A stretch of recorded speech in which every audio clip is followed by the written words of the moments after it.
All right, guys, it is time to start building the frame, the custom space frame for my Datsun 521 truck project.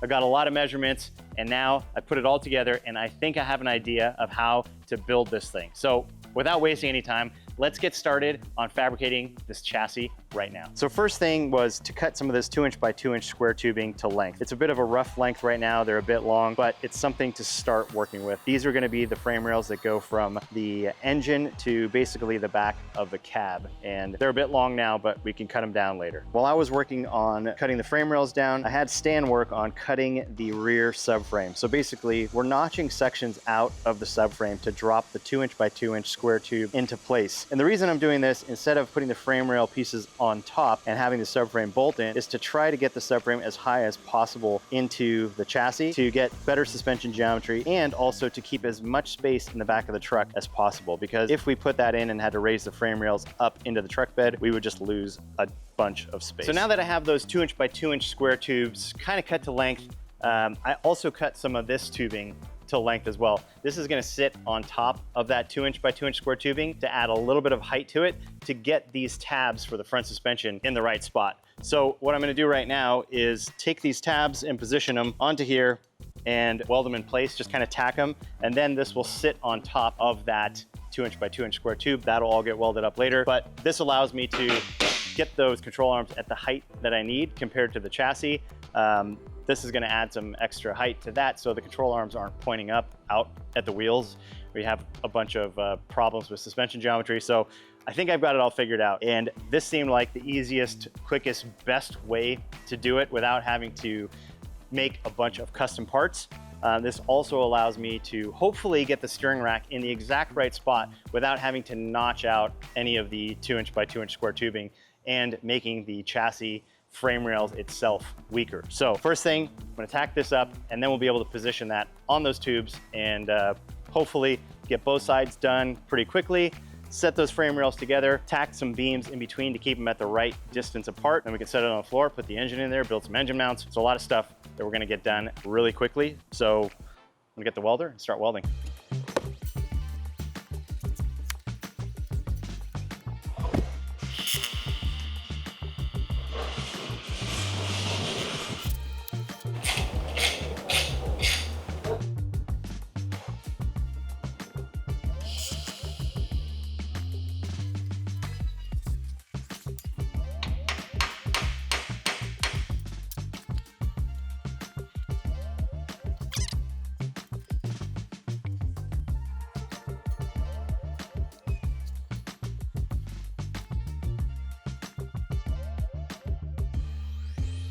So you guys might have noticed that I'm wearing boots. And I never wear boots. I'm always in tennis shoes. And the reason is that I've never found a pair of boots that have been comfortable. And a couple weeks ago, the guys at Brunt Workwear reached out to me and said, hey, why don't you try a pair of our work boots? And obviously, I got a lot of work to do. Cutting, grinding, chopping, all this stuff, welding, where I've always burned my feet, MIG welding, big pieces of MIG splatter just in between my toes. It's been terrible. So I said, you know what? I'll give it a try. And honestly, these boots are by far the most comfortable boots that I have ever worn. No joke. They are extremely comfortable. And I didn't have to break them in for a long period of time. I put them on, tightened up the laces, and got to work. And they have been comfortable all day. So guys, you can try out Brunt boots for yourselves. Try the boots on, wear them on the job, and if you don't like them, send them back. And now you can even save $10 on your first pair of Brunt boots by either scanning the QR code or clicking the link in the description and using code ESSA10. And guys, honestly, these are the most comfortable boots that I've ever put on my feet. All right, back to work. All right, so now that we have these tacked together, we are going to tack those onto the frame rails. So they're just sitting up there right now, just kind of getting an idea of where they're gonna sit, but they are gonna be a bit wider, but we'll get to that in a minute. Right now, Stan is just gonna bolt these heim joints together, basically to hold these misalignment spacers together and use them as a spacer to keep these tabs from moving as we weld it. If I had a lathe, I would cut some aluminum or something as a spacer to put in there, and then I wouldn't be worried about the heat that's going into those heim joints, but I'll just be careful of that because I don't have a lathe, so we're just gonna use these as spacers, but not fully weld them, just, you know, tack them all together, make sure it's all good, and then pull them out of there. There's a Teflon, plastic Teflon liner that's in there, and if we get it too hot, that's gonna melt, and then there's gonna be a bunch of slop in that heim joint. So obviously we wanna avoid that, but we still need something that's gonna keep those tabs from moving as we weld it.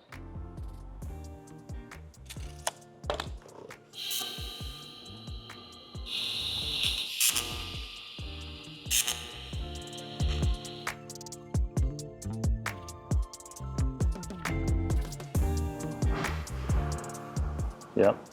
All right, so here is the basic layout of the front of the chassis. So we've got these long tubes that run underneath the cab. Basically, I'm sitting where the engine is gonna be, and we've got the steering rack just kind of set in place for the moment. Now I need to take all those dimensions and figure out exactly what height and how far forward the steering rack is. And you can probably see that that's why I cut the front of these upper square tubes flat, and I didn't taper them off like I did on the back, because I didn't want to have any interference with those, with the steering rack, and have to go in and notch them out. So I think we're looking pretty good here.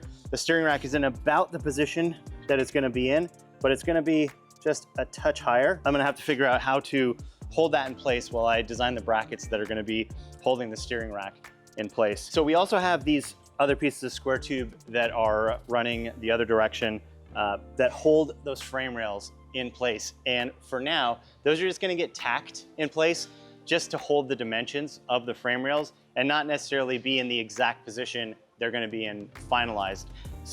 We might shorten them up a little bit. We might cut the front of these frame rails off and add like a crash structure in front of that. So instead of just going, this is going to get welded completely, I'm going to leave that open to where I can move these around.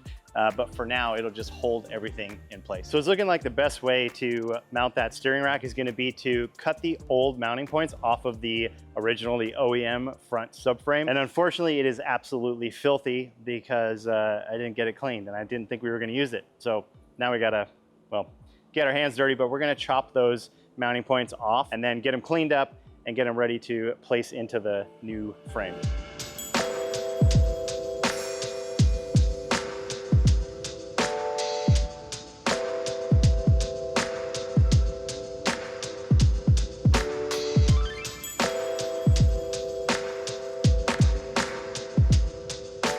All right, well, I was able to get the chassis frame rails all tacked together. So now it is square. That took a while because obviously I'm just doing it on the floor. I don't have a table to clamp everything down to, but I think it is pretty good. It looks nice and square. So it's time to move on to the next step.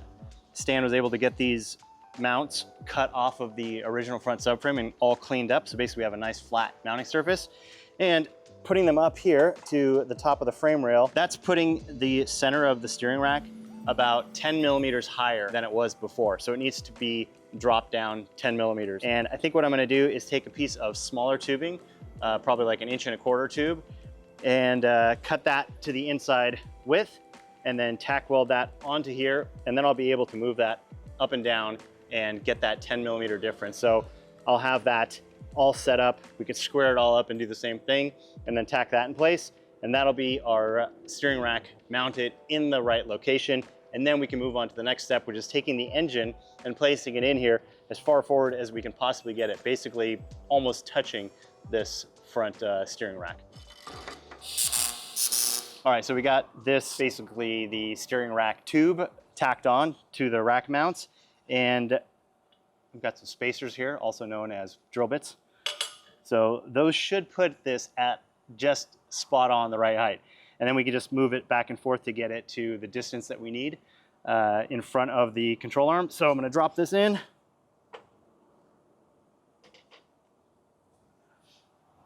That should be the right height. Now I'll just measure to make sure that it's squared up and it's in the right spot. And then I can tack this, and then the steering rack will be in place.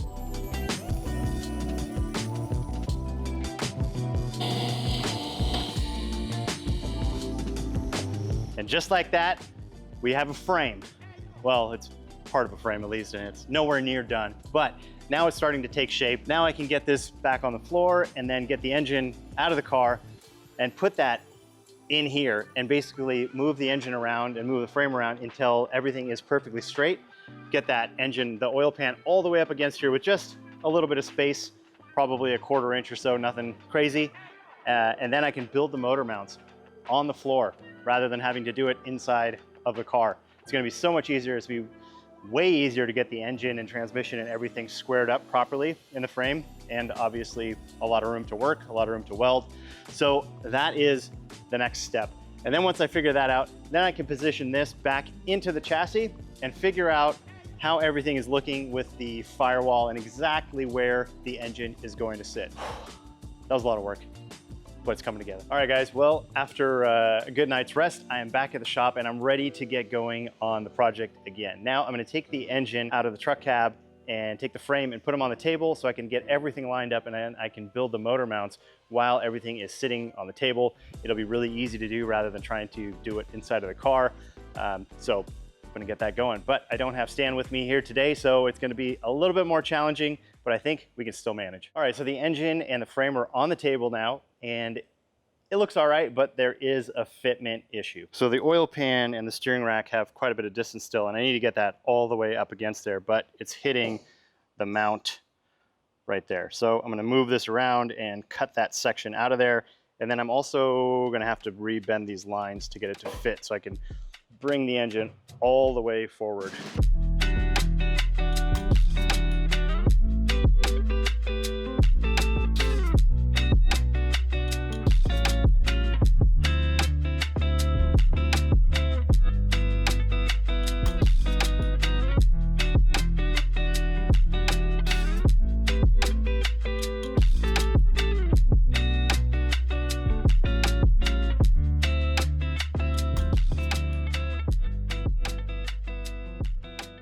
Well, after a bit of clearancing, cutting, and grinding, the engine is in its place in the frame, and the angle, the tilt of the engine, as far as front and back goes with the transmission, is perfectly flat now to the chassis, and the tilt of the engine towards the passenger side is all correct. So next step is to start making some engine mounts. So I bought some pre-cut mounts that go onto the engine side so I can bolt those up quick and easy, and then figure out the section that's gonna go directly to the frame from there. So it should come along pretty quickly.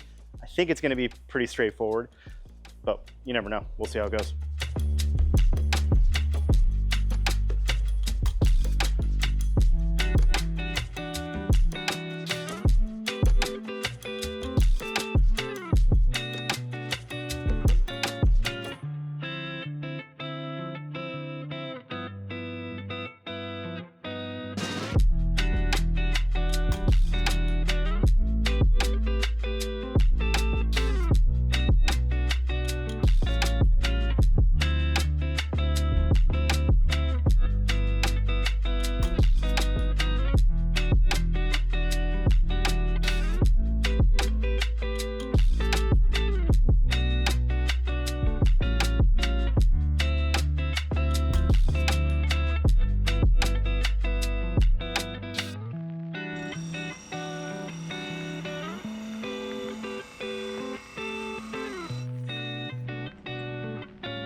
All right, well, that all came together pretty well. So I've got motor mounts mocked up on both sides now.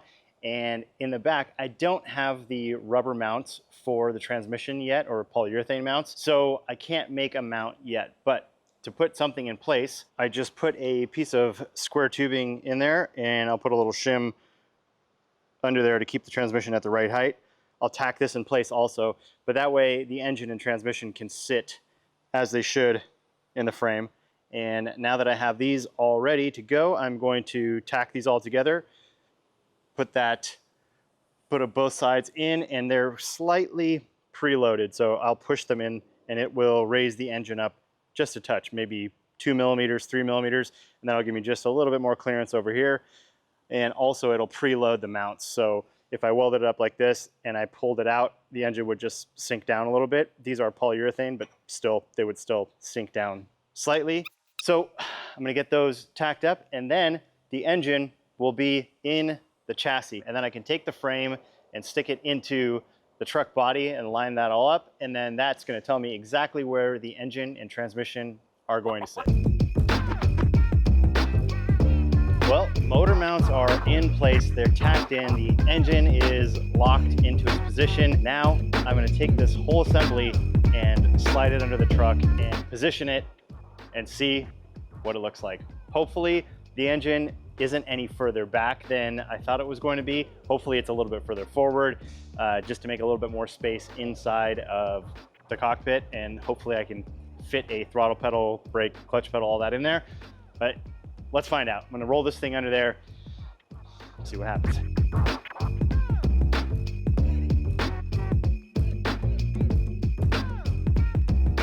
Well, good news is it's pretty much exactly where I thought it was gonna be. Bad news is it's pretty much exactly where I thought it was gonna be. So it is just as far back. I think though it might be slightly over to the passenger side than when I had first kind of just set the engine in there, which is good because that gives me a little bit more room for the pedals. Just a little bit. I think it's maybe like a ½ inch, 3/4 of an inch, but I'll take it. I'll take any extra space I can get because that footwell is gonna be really tight. And it looks like the front wheel position where it's sitting right now is pretty much spot on in the middle of the fender well. I might be able to move it forward a ½ inch, 3/4 of an inch and stretch the wheelbase slightly, which doesn't really matter. It's a 100-inch wheelbase truck from the factory, but if I need to push that wheel forward to make it almost 101 inches, then I'll do that. And that'll give me a little extra room if I need it, but I'll figure all that stuff out when the time comes. Right now, the next step is to build the upper control arm mounts. And when I get those built, then I can put the knuckles on and really figure out where the center of the wheel is. Right now, it's pretty much it's a guess within probably a ½ inch at the most. So it's pretty close. That was a long day. I got a lot done though, and I'm really happy with the progress that's being made.